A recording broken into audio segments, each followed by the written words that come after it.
Hello and welcome back to Route to Resilience, the space where we explore the connection between mind, body and lived experience in a grounded, practical and compassionate way. I'm Anupa, resilience coach, speaker and practitioner in training. Today's episode is a deeper dive from my previous conversation on the mind-body connection. In that episode, we explored how our emotions and experiences are stored in the body. And today I want to go a step further, because it's one thing to understand that the mind and body are connected, but it's another thing entirely to understand what is actually happening inside the body that creates anxiety, fatigue, emotional overwhelm, or that feeling of I should be fine, but I'm not. So in this session, I'm going to break down 3 core functional wellness concepts: the HPA axis, which is your stress response system, the blood sugar regulation and emotional stability, and the Triangle of Hormonal Health. And my intention is simple: not to overwhelm you with science, but to help you understand your body in a way that creates awareness, not blame. Because when you understand the system, you stop judging yourself for how it responds. So let's start with the HPA axis. As I said earlier, it's your stress response system. So this stands for hypothalamus, a small area in the brain that acts like your body's control center. It constantly monitors what's going on in your body and decides if you're safe or under stress, and its key functions include regulating body temperature, hunger, sleep-wake cycles, stress response, sex drive, and emotional responses. The P stands for pituitary gland, and is often called the messenger gland because it receives messages and signals from the hypothalamus and sends instructions to other glands in the body, including the adrenals. And the A stands for adrenal glands, and this sits on top of your kidneys and releases stress hormones like cortisol and adrenaline, and these hormones prepare your body to respond to stress. So together they form your body's stress communication system. So you can think of this like a conversation. So when your brain senses stress, whether that stress is physical, emotional, or even perceived stress, it sends a message to the adrenals to release cortisol.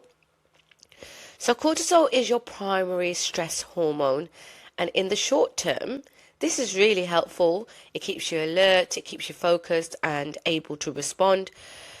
But the key point is that this system was designed for short bursts of stress, so not constant activation.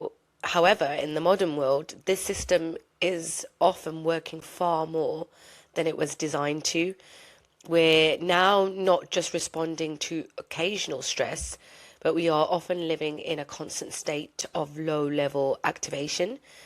So this could be due to many factors, such as work pressures, long working hours, financial stress, insecurity, information overload, constant notifications, poor sleep, and irregular routines, emotional stress, or unresolved past experiences, overstimulation from technology and social media, lack of rest and recovery time. There is many more reasons. So under chronic stress, what happens is the system stops switching off properly.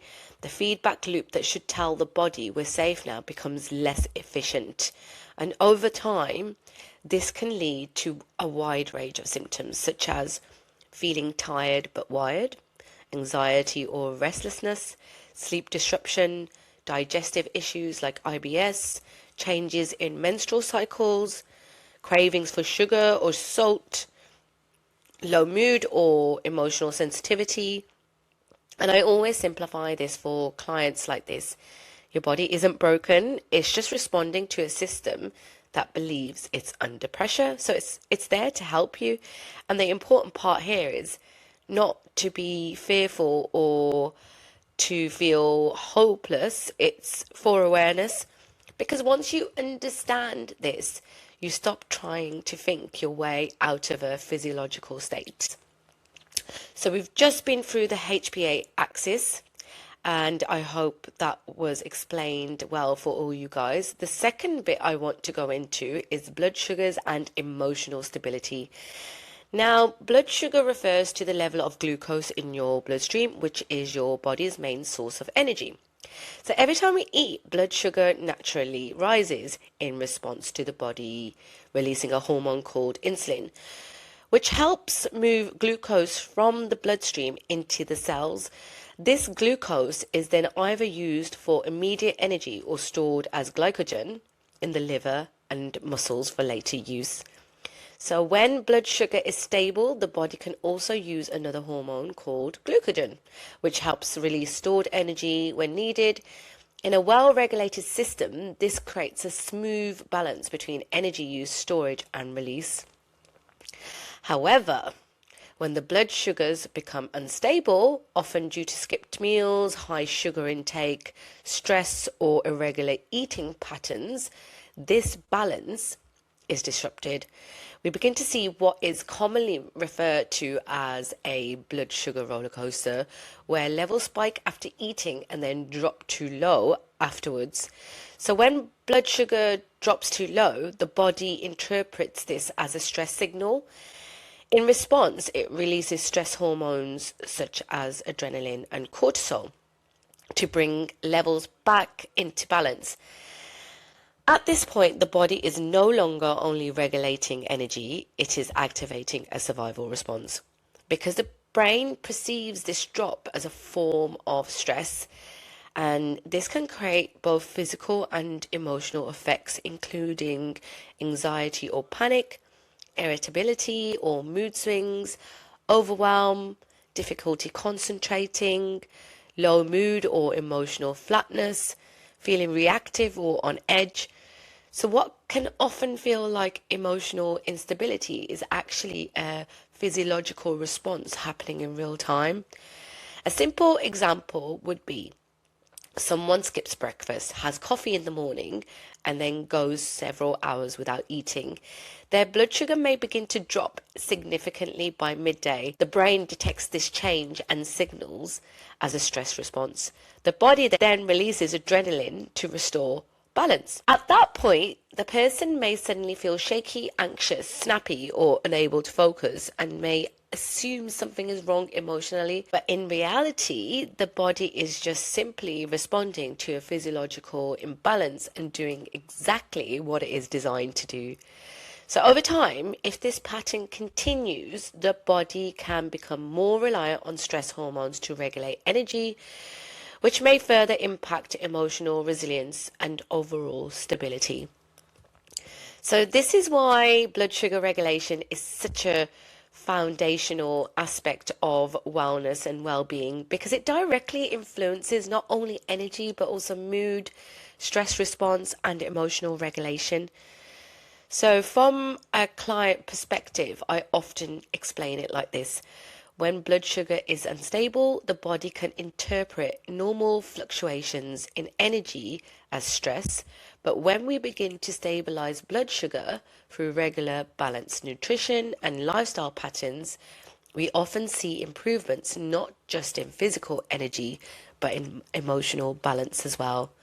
So I hope that everything that I have explained so far is easy for you to follow, but it just shows how important it is to make sure that your blood sugars are stable, and how important it is that you are making sure you put the right things in your body, because our body is sending signals and messages all the time that it is under stress, and we need to help it. And now we're going to bring everything together with what is called the Triangle of Hormonal Health. Now, this is the connection between stress hormones like cortisol, blood sugar regulation like insulin and glucose, and sex hormones like estrogen, progesterone, and testosterone.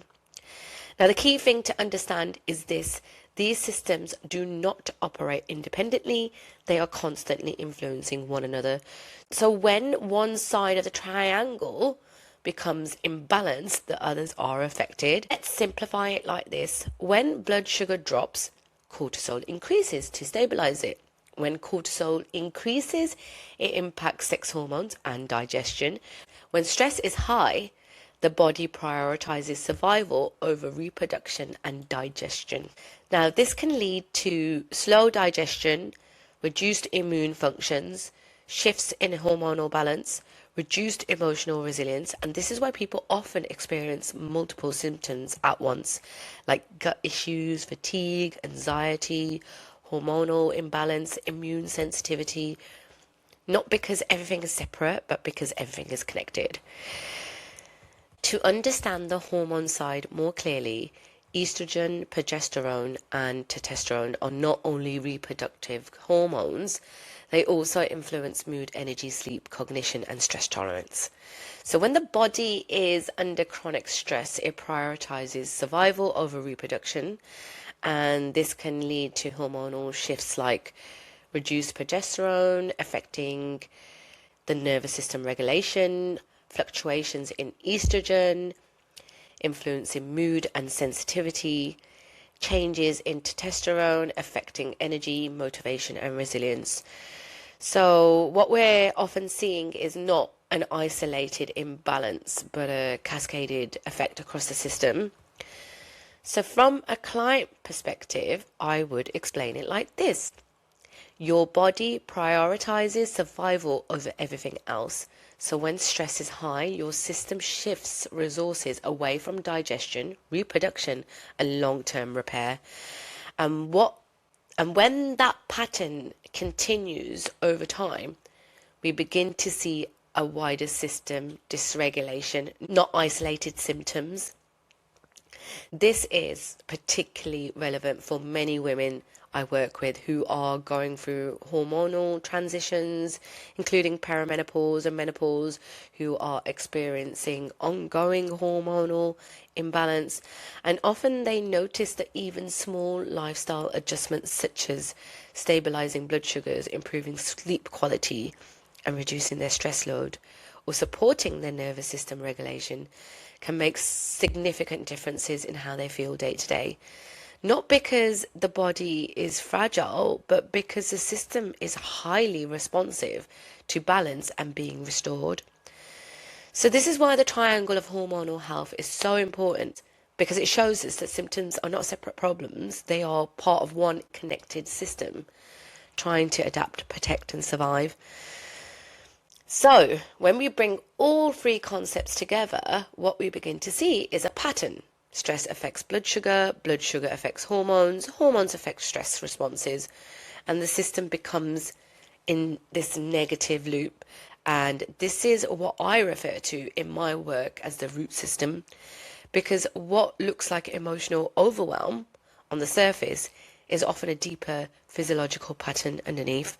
And this is where root to resilience comes in, because resilience is not about forcing positivity or ignoring symptoms. It's about understanding the root systems that are shaping your experiences. And once you see the root, you can begin to change. So if you take anything from this session, let it be this. Your body is always communicating with you. Stress and blood sugar are deeply connected. Symptoms are signals, not failures, and awareness is the first step in regulation. Most importantly, if you feel like you're falling apart or you're broken, you are not. You are responding to a system that can be understood, supported, and rebalanced. So there is a way out of this. We just need to develop a bit more awareness. So thank you for being here for this core wellness concept session on root to resilience. Like I said earlier, this is a deeper dive from my previous episode, the mind-body connection, and I would really encourage you to listen to that one as well as this one. And if it has resonated, and I hope it has helped you see your body as not as something to fight against, but as something to understand. Because when we understand the system, we can begin to change the experience. And this is where resilience begins. And remember, as I always say, resilience is your superpower. Thank you.